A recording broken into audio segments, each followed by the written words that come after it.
The Maori were the first people to populate New Zealand. They believed that Kupe was the first person to discover New Zealand.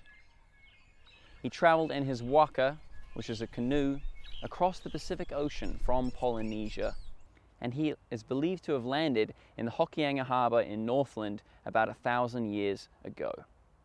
The Maori believed to care for New Zealand. They were the guardians of this land, and all of that was to change when Europeans arrived in 1642. The first European to arrive was a Dutch explorer called Abel Tasman.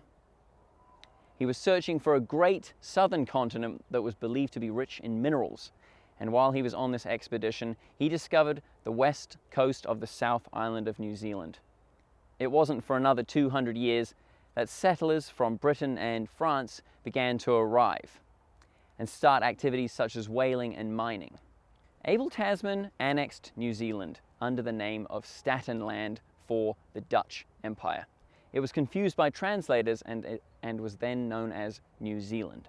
He didn't come into contact with the Maori in the North Island, who called New Zealand Aotearoa, or the land of the long white cloud. Abel Tasman came into contact with Maori in Golden Bay at the top of the South Island, where he sent a small party of men to go and visit 2 Maori wakas. All of his men were killed, unfortunately, when a misunderstanding broke out, and so Abel Tasman did not return to New Zealand. 200 years passed until French and British settlers had built up so much so that a treaty needed to be brought to the chiefs of the Maori people.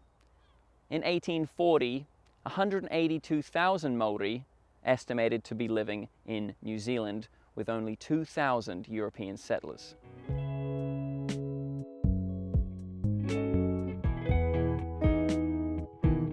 In 1840, Maori chieftains sought the help of the British Crown in their dealings with trade.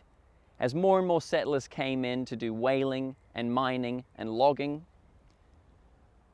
Maori realized that they were being treated very unfairly by the settlers. So they came together in Northland at Waitangi to sign a treaty. At Waitangi, 43 chieftains came together to sign a treaty that was written in English and translated into Maori, where some problems definitely occurred. Over the next 8 months, Captain Hobson traveled around New Zealand and 500 Maori chieftains signed the treaty. If you want to learn more about the Treaty of Waitangi, which was so influential in New Zealand, on your bike ride through Northland, be sure to visit Waitangi and the marae there, which is a common house where you can learn about the Treaty of Waitangi.